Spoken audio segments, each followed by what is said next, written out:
Halo guys, Assalamualaikum warahmatullahi wabarakatuh. Dengan saya Bisa Riasat dari jurusan Perpajakan. Di sini saya akan memaparkan materi dengan judul Konsep Dasar Akuntansi Pajak dengan dosen pengampu Dr. Wirmi Eka Putra, SMSI, CLKNR, CSHS. Baiklah, langsung saja. Yang pertama itu konsep dasar akuntansi pajak.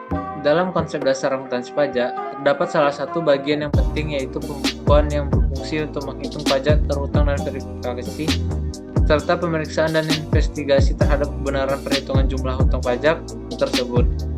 Dan pembukuan juga dapat mempermudah wajib pajak atau WP mengisi SPT, mempermudah perhitungan penghasilan kena pajak dan penyajian informasi tentang posisi finansial dan hasil usaha untuk badan analisis atau pengambilan keputusan ekonomi perusahaan.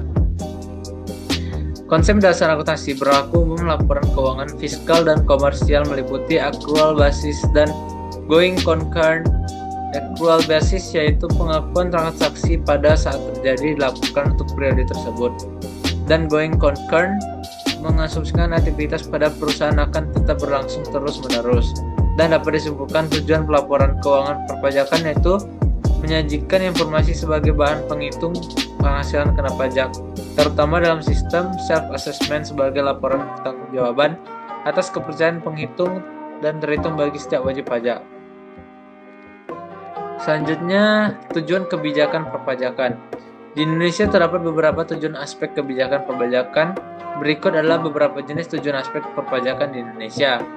Yang pertama, aspek lokasi. Tax policy ditujukan pada sikap yang netral atau tidak, atau cenderung mempengaruhi lokasi dan diberikan kepada mekanisme pasar. Kedua, PPh pasal 22 diarahkan untuk mempengaruhi distribusi, pemilikan atau penguasaan faktor 2 produksi dan pemerataan hasil pembangunan. Ketiga, PPh pasal 23 dilakukan melalui politik perpajakan di mana pemerintah melakukan stabilitas ekonomi dengan tingkat pendayagunaan tersebut, SDM, stabilitas harga, dan tingkat inflasi. Selanjutnya, fungsi akuntansi perpajakan. Secara teknis, selain berfungsi untuk mengetahui besaran pajak yang harus dibayar wajib pajak, cabang akuntansi ini juga memiliki fungsi lain yang tidak kalah penting seperti di bawah ini. Pertama, sebagai dokumentasi perpajakan tahunan yang bisa dipakai untuk perbandingan dan mengetahui riwayat keuangan perusahaan. Kedua, sebagai laporan keuangan resmi yang bisa kita paparkan saat ingin mendapatkan investor atau kegiatan publikasi lainnya. Ketiga, sebagai bahan analisis untuk mengetahui besar pajak yang harus dibayar perusahaan atau lembaga keuangan di masa yang akan datang. Yang terakhir, sebagai strategi menganalisa pajak dan perencanaannya di masa yang akan datang. Mengingat pentingnya fungsi-fungsi tersebut, maka setiap pengolahan data dan pencatatan keuangan harus dilakukan secara detail dan rinci agar hasil yang diperoleh sesuai dengan kenyataan dan dapat dipertanggungjawabkan. Di dalam akuntansi perpajakan ada juga yang disebut dengan pembukuan dan pencatatan. Selanjutnya, prinsip akuntansi perpajakan. Agar perusahaan tidak melakukan kesalahan dalam proses perhitungan pajak, ada baiknya memahami prinsip-prinsip penting dalam akuntansi perpajakan seperti yang dijelaskan berikut ini. Pertama, kesatuan. Prinsip ini menyatakan bahwa sebuah perusahaan merupakan suatu kesatuan ekonomi yang tidak dapat disatukan dengan entitas ekonomi lain yang pemilik perusahaan atau lembaga lain yang secara hukum tidak memiliki hak. Kedua, historis. Prinsip historis mengharuskan pencatatan keuangan secara real terhadap pembiayaan sebuah barang atau aset.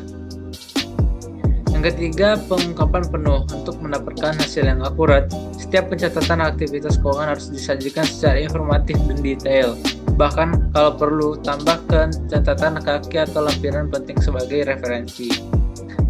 Setelah memahami prinsip akuntansi perpajakan, diharapkan risiko kesalahan dan ketidakakuratan catatan dan pajak bisa diminimalkan bahkan dihilangkan.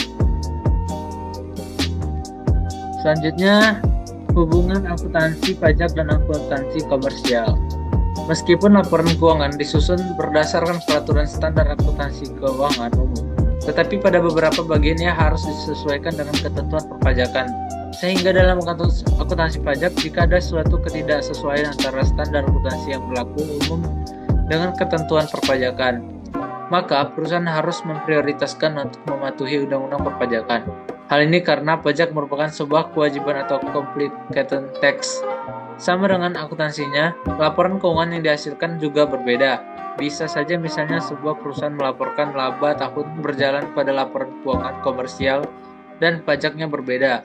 Dalam bidang akuntansi, hal tersebut merupakan hal yang wajar, namun nanti pada akhirnya akan ada sebuah proses penyamaan, yaitu disebut rekonsiliasi. Laporan keuangan pajak yang disusun dengan proses rekonsiliasi antara akuntan komersial dan akuntansi pajak ini berdasarkan PSAK 46, di mana ini juga sesuai dengan penyusunan laporan keuangan lengkap sesuai dengan PSAK 1, sehingga laporan keuangan fiskal yang dihasilkan disebut juga extra computable.